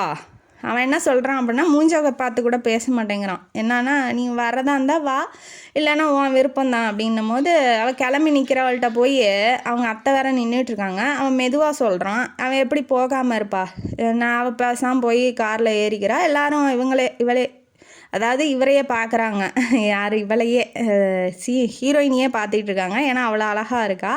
பக்கத்தில் சொல்கிறான், ஆமாம் ரொம்ப அழகாக இருந்தால் எல்லாம் பார்க்க தான் செய்வாங்க அப்படிங்கிற மாதிரி சொல்கிறான். அது எந்த உணர்ச்சியே இல்லாமல் சொல்கிறான். முன்னாடி பார்த்து பேசி நல்லபடியாக சைட் அடித்தவன் இப்போ என்னடா ஒன்றுமே இல்லாமல் சொல்கிறானே அப்படிங்கிற மாதிரி அவளுக்கு மூஞ்சில் அடித்த மாதிரி ஆகுது. அங்கெல்லாம் சொல்கிறாங்க, அந்த மாதிரி ஃபேக்ட்ரியில் கஷ்டம் வந்துச்சு, இந்த மாதிரி ஒருத்தருக்கு ஒருத்தர் தொழிலாளர்கள்லாம் அடிச்சிட்டு இருக்கும்போது இவர் தான் வந்து சமாதானப்படுத்துகிறாரு. ஃபேக்ட்ரி வந்து லாஸ் ஆகிற ரேஞ்சுக்கு போயிடுச்சு. அப்போ வந்து இவர் தான் ஃபேக்ட்ரி எடுத்து நிறுத்தியிருக்காரு. அதாவது கல்யாணம் ஆன புதுசில் இதெல்லாம் நடந்திருக்கு. இவ்வளோ கஷ்டத்தையும் மனசில் வச்சுக்கிட்டு இவன் கூட இவளையும் பார்த்துக்கிட்டு இருந்திருக்கான். இந்த பிரச்சனையெல்லாம் முடிஞ்சு பொண்டாட்டிகிட்ட வந்து கூட்டிகிட்டு போகலாம் அப்படின்னு வரும்போது தான் அவள் ஒரு குண்டை தூக்கி போட்டிருக்கா, வாழ முடியாது அதோட சரி ஃப்ரஸ்ட்ரேஷன் ஆகிட்டான். மூஞ்சி கொடுத்து யார்ட்டையும் பேசுறதில்ல, சரியாக சாப்பிட்றதில்ல, ஒய்ஃப் இல்லை இல்லையா, அதனால் அவன் ரொம்ப வெக்ஸ் ஆகிட்டான். இதெல்லாம் நடந்திருக்கு. அதெல்லாம் பேசி பெருமையாக பேசுகிறாங்க. ஒய்ஃபை பற்றிலாம் பேசலை, ஃபேக்ட்ரியில் இவ்வளோ பிரச்சனை வந்திருக்கு, இந்த மாதிரி இருந்திருக்கு அப்படிங்கிறதெல்லாம் பேசும்போது இவ்வளோ கஷ்டப்பட்டிருக்கான், நம்மள்ட்ட எதுவுமே சொல்லலை, நம்ம கஷ்டப்படக்கூடாதுன்னு இவ்வளோ செஞ்சவன் ஏன் அப்படி பண்ணான் அப்படிங்கிறத தான் திரும்ப திரும்ப திரும்ப திரும்ப அவளுக்கு நினப்பு வந்துகிட்டே இருக்குது. எதுவும் பேசலான்னா கல்யாணம் நிச்சயம் ஆயிடுச்சு, கல்யாணத்துக்கு வாங்க அப்படின்னு சொல்லி பத்திரிக்கையெல்லாம் வச்சுட்டு போயிட்டாங்க மாமனார் மாமியார்லாம். இவளுக்கு கல்யாணம் முடிஞ்சோடனே இவள் வருவாளா வரமாட்டாளா அப்படிங்கிறது இவளுக்கே ஒரு கேள்விக்குறியாக தான் இருக்குது. ஏன்னா இப்போ வாழணும்னு ஆசைப்பட்றா புருஷனோட, அதை சொல்ல மாட்டேங்கிறா. அவன் பண்ண தப்பு முன்னாடி வருது, அதனால் என்ன பண்ணுறது அப்படின்னு ஒரு குழப்பத்தோடு இருக்கா. பத்தாவதுக்கு இவன் என்ன பண்ணுறான் அப்படின்னா, நீ வர்றேன்னு சொன்னால் கார் அனுப்பி வைக்கிறேன், இல்லைன்னா பரவாயில்ல விட்டுரு அப்படிங்கிற மாதிரி சொன்னோன்னே ஆல்ரெடி இவ காண்டில் இருக்கா. இவன் இப்படி சொன்னதை பார்த்தோன்னே, ஏன்னா அவனுக்கு தெரிஞ்சிருச்சு இல்லையா நம்மள்ட்ட வாழ வரல அப்படின்னு, அதனால் அவன் அப்படி சொல்லவும் சரி இவனே வேணாங்கிறான், நம்ம ஏன் போகணும் அப்படிங்கிற மாதிரி அவன் நினச்சிக்கிட்டு இப்போ காரை ஏறி போகிறா கல்யாணத்துக்கு, தங்கச்சி கல்யாணத்துக்கு. அம்மா என்ன சொல்கிறாங்க அப்படின்னா, எதாக இருந்தாலும் வெளிப்படையாக பேசிடு, என்ன பிரச்சனைன்னு சொல்லி தீர்வு காண்று, சொல்யூஷன் தேடிடு, மனசுக்குள்ளேயே வச்சுக்கிட்டு இருந்தா ஆப்போசிட்டில் இருக்கிறவங்களோட எமோஷன் தெரியாமலே போயிடும் அப்படின்னு சொல்லி சொல்கிறாங்க. சரிம்மான்னு சொல்லிட்டு கார் அனுப்பி வச்சுருக்கான். கார்லேயே ஏறி வீட்டுக்கு வந்துடுறா. யார் புருஷன் வீட்டுக்கே வந்துடுறா. வெங்கட் வீட்டுக்கே வந்தோன்னா இவள் உள் ரூமில் சாரி மாற்றிக்கிட்டு இருக்கா. இப்போ வெளியிலேருந்து வந்திருக்கா இல்லையா, வந்திருக்க மாட்டா அப்படிங்கிறதுனால இவன் வேகமாக மேலே ஏறி வந்துட்டு அவன் ரூமுக்கு போகிறான். திறந்தவொடனே அவள் சாரி மாற்றிட்டு இருக்கா. அதை வேற அவன் பார்த்துட்டான். பார்த்தோன்னா அவன் இன்னும் கொஞ்சம் காண்டாகி அவனுக்கு மண்டைக்கு டென்ஷன் ஏறிடுச்சு. இவன் என்னாச்சு அப்படின்னு சொல்லிட்டு திரும்ப வேக வேகமாக ட்ரெஸ் மாற்றிக்கிட்டு வந்துட்டு என்னாச்சு அப்படின்னு சொல்லி கேட்கும்போது, என்னை ஏன் அவ்வளோ டார்ச்சர் பண்ணுற, இப்போ அவள் கத்துனால இப்போ இவன் கத்துறான், என்னை ஏன் அவ்வளோ டார்ச்சர் பண்ணுற, உன்னால் என் வாழ்க்கையே போச்சு, நீ தான் என்னை வேணான்னா, நீ தான் என்னை பிடிக்கலன்னா, நீ தான் என் கூட வாழ மாட்டேன்னு சொன்ன, நீ தான் எல்லா தப்பையும் பண்ண, நான் என்ன தப்பு பண்ணுறேன்னு என்கிட்ட சொல்லாமலே, தப்பு பண்ணேன்னு சொல்லாமலே எனக்கு தண்டனை கொடுத்துட்ருக்க, நான் அப்படி என்ன தப்பு பண்ணேன் சொல்லுனா தான் உன்னை இந்த வீட்டை விட்டு அனுப்பிச்சி விடுவேன். ஏன்னா பொண்டாட்டி போகக்கூடாதுன்னு நினைக்கிறான். எப்படியாவது அவளை தடுத்து நிறுத்தணும், நம்ம கூட வாழணும்னு அவன் ஆசைப்படுறான். ஏன்னா இப்போ இன்னொருத்தனை பிடிச்சிருந்து அவள் கூட வாழ்ந்தா அப்படின்னா அந்த அளவுக்கு கிஸ் பண்ணுறதோ அந்த அளவுக்கு கிட்ட போகிறதுக்கோ அவள் அலோவ் பண்ணியிருக்க மாட்டா. பத்தாவதுக்கு அவளை அன்பு அவள் கண்ணில் தெரியுது. வேற ஒருத்தனை காதலிச்சோ வேற ஒருத்தனை மனசில் நினச்சிட்டு இருந்தாலோ இந்த மாதிரி இருக்க மாட்டாங்கன்னு சொல்லி அதில் கன்ஃபார்ம் பண்ணிட்டான். எப்படியும் அவன் மனசில் நாம் தான் இருக்கோம் அப்படிங்கிறத. அதனால இவன் தைரியமாக மூவ் பண்ணுறான். என்ன சொல்கிறான் அப்படின்னா, நீ ஒரு ராட்சசி, கொடுமைக்காரி, உன்னை ஏன் தான் கல்யாணம் பண்ணிக்கிட்டணும். ஏன்னா இவன் ஃப்ரஸ்ட்ரேஷனில் கத்துறான் இல்லையா. இப்போ பொண்டாட்டி போகக்கூடாது, என்ன பண்ணுறதுன்னு அவனுக்கு ஒன்றும் புரியல. நம்ம என்ன தப்பு பண்ணோன்னு தெரிஞ்சுக்கிட்டு அவள் போகட்டும் அப்படிங்கிற மாதிரி இவன் கத்த ஆரம்பிச்சிட்டான். நீ ஒரு கொடுமைக்காரி, நீ ஒரு என் வாழ்க்கையை கெடுத்தவ, உன்னை ஏன் தான் கல்யாணம் பண்ணணும், ஏன் இப்படி என் வாழ்க்கையை கொடுமையாக்குற அப்படிங்கிற மாதிரி கத்தவும், நான் கொடுமைக்காரியா அப்படின்னு சட்டையை பிடிச்சிட்றா. சட்டையை பிடிச்சோன்னா, நீ தான் கொடுமைக்காரன், என் குழந்தைய கொல்றதுக்கு நீ அந்த டாக்டர்கிட்ட பேசிகிட்டு இருந்த தானே, அதை நான் கேட்டுட்டேன் அப்படின்ன வாட்டி, ஐயோ இதுதான் பிரச்சனையா அப்படின்னு சொல்லி தலையில் கையை வச்சு உக்காந்துடுறான். உன்னால தான் என் குழந்தை போச்சு அப்படின்ன வாட்டி, பைத்தியக்காரி இதை முன்னாடி சொல்லி தொலைகிறதுக்கு என்னடி உனக்கு அப்படின்னு சொல்லி சொல்கிறான். இப்போ தான் உண்மை என்னங்கிறத சொல்கிறான். என்னன்னா, குழந்தை கொஞ்சம் ஊனமாக இருந்திருக்கு. ஸ்கேனில் பார்க்கும்போதே சரியாக உடல் உறுப்புகள்லாம் வளர்ச்சி அடையலை, முழுசாக கரு உருவாகலை, இது ஊனமாக தான் பிறக்கும் அப்படின்னு சொல்லி டாக்டர் சொல்லிட்டாங்க. 1க்கு 2 தடவை டெஸ்ட் எடுக்க ஸ்கேன் எடுக்க கூட்டிகிட்டு போயிருக்கான். சொல்லவும் இவன் என்ன சொல்லிட்டான் அப்படின்னா, சிந்தியா கிட்ட சொல்ல வேண்டாம், குழந்தைய அழிச்சிருங்க அப்படின்னு சொல்லிட்டான். ஏன்னா அது பிறந்து கஷ்டப்படுறதுக்கு உருவாகாமலே இருந்துடலாம் அப்படிங்கிற மாதிரி அவனோட தாட்டு. இப்போ இவள்கிட்ட சொன்னான், ஐயோ எனக்கு குழந்தை வேணும்னு எப்படியாவது அழுது ஆர்ப்பாட்டம் பண்ணி அவன்கிட்ட சொல்லும் போது அவனால் மீற முடியாது இல்லையா. வேண்டாம் குழந்தை வேண்டாம், பொண்டாட்டி அழுவும் போது வேண்டாம் அப்படிலாம் இருக்காது அப்படின்னு சொல்லி இவனால் சொல்ல முடியாது இல்லையா. ஏன்னா அன்பு வச்சுருக்கான், ரொம்ப அதிகமாக காதலிக்கிறான். அதனால் என்ன பண்ணிட்டான், அவள்கிட்ட தெரிய வேண்டாம், நீங்கள் குழந்தைய கலைச்சிருங்கன்னு சொல்லி இவன் பேசிகிட்டு இருந்ததா சொல்கிறான். ஆனால் அவன் நம்ப மாட்டேங்கிறான். நீ பொய் சொல்கிற அப்படிங்கிற வாட்டி ரிப்போர்ட்டெல்லாம் எடுத்துகிட்டு வந்து மூஞ்சிலே எறிகிறான். இந்த படிச்சு பாரு, நீ படித்தது தானே, படிச்சு பாரு, என்ன ஏதுன்னு தெரிஞ்சுக்கோ.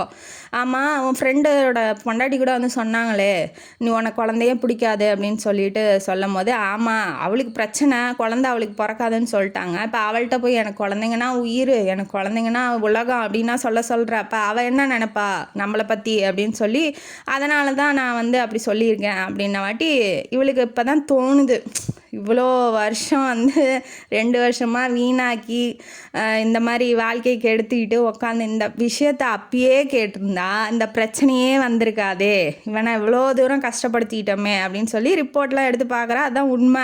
இவன் போய் வேறு ரூமில் போய் மல்லாக்கா படுத்துட்டான். இவள்கிட்ட போய் என்ன பேசுறது அப்படிங்கிற மாதிரி படுத்துட்டான். இவன் வந்து தப்பெல்லாம் உணர்ந்ததுக்கப்புறம் ஐயோ புருஷனை கஷ்டப்படுத்திட்டோமே, எந்த அளவுக்கு அன்பாக இருந்தவனை போய் தள்ளி வச்சிட்டோமே, இவனை பார்க்கறதுக்கு கூட நமக்கு அருகதை இல்லை, இவன்ட்ட வாழ்கிறதுக்கே நமக்கு தகுதி இல்லை. முன்னாடி வந்து இவனுக்கு தகுதி இல்லைன்னு நினச்சவ இப்போ இவளுக்கு தகுதி இல்லை, நான் போயிடுறேன் அப்படிங்கிற மாதிரி வந்து மன்னிப்பு கேட்கலான்னு வரா. அவன் எங்கே இருக்கானா அந்த ரூமுக்கு வரா. வந்தோடனே என்னை மன்னிச்சிருங்க அப்படின்னு சொல்லலான்னு வரா. ஆனால் அவன்கிட்ட பேசுறதுக்கு கூட நமக்கு அருகதை இல்லை அப்படிங்கிற மாதிரி யோசித்து என்ன பண்ணுறா அப்படின்னா, திரும்ப போயிடலான்னு சொல்லிட்டு கதவை சாத்த போகும்போது இங்கே வா அப்படின்னு சொல்லி கூப்பிட்றாரு. எப்படியும் வந்து புருஷன் விடுவாரா, பொண்டாட்டியை விடமாட்டார்.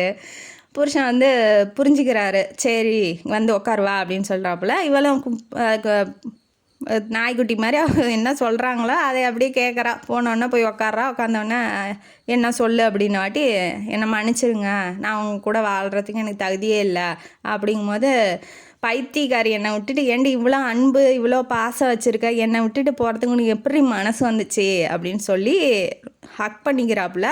ஹக் பண்ணிட்டு இருக்கும்போது அவள் அழுதோடனே புருஷன் பொண்டாட்டி எப்படியோ ஒரு வழியாக ஒன்று சேர்ந்து வாழ்க்கையை வாழுவாங்கன்னு நினச்சி நம்ம இந்த கதையை முடிப்போம். இந்த கதையிலேருந்து நமக்கு என்ன தெரியுது, பிரச்சனைன்னு வந்தால் தயவு செய்து அந்த பிரச்சனையை வந்து யார் காரணமோ இல்லை யார் காரணமாக நினைக்கிறீங்களோ அவங்கள்ட்ட போய் கேட்டுருங்க. ஏன்னா மனசுக்குள்ளேயே வச்சுக்கிட்டு இருந்தால் ஒரு தலைபட்சமாக ஆயிரும். ஆப்போசிட்டில் இருக்கிறவங்களோட எமோஷனும் அவங்களோட பதிலும் நமக்கு கிடைக்காமலே கடைசி வரைக்கும் நம்ம நினச்சது தான் கரெக்டு அப்படின்னே வாழ்ந்துருவோம். ஏதாவது பிரச்சனைனா போய் கேட்டுருங்க, நீ தான் பண்ணியா, நீ தான் செஞ்சியா, இது உண்மையா அப்படின்னு சொல்லி கேட்டுருங்க. அவங்க சொல்லாத பட்சத்தில் அது உண்மையா பொய்யான்னு காலத்தில் தெரிய வரும். காலம் போக போக நகர தெரிய வரும். ஆனால் அவங்க இதுதான் உண்மைன்னு சொன்னாங்கன்னா ஓகே, சொல்லலைன்னா விட்டுருங்க. ஏன்னா அது உங்கள் மேலே தப்பு இல்லை, அவங்க மேலே தான் தப்பு. அதனால் எந்த பிரச்சனையாக இருந்தாலும் கேட்டுருங்க. பதில் கிடச்சோன்னா உங்களோட பிரச்சனைக்கான தீர்வு இதுதான் அப்படிங்கிறத முடிவு பண்ணிக்கோங்க அப்படிங்கிறது இந்த கதையோட கருத்து. கண்டிப்பாக அந்த கதை உங்களுக்கு நான் பிடிச்சிருக்குன்னு நினைக்கிறேன். பிடிச்சிருந்தா லைக் பண்ணுங்கள், ஷேர் பண்ணுங்கள், சப்ஸ்கிரைப் பண்ணுங்கள், கமெண்ட் பாக்ஸில் கமெண்ட் பண்ணுங்கள். நன்றி மக்களே.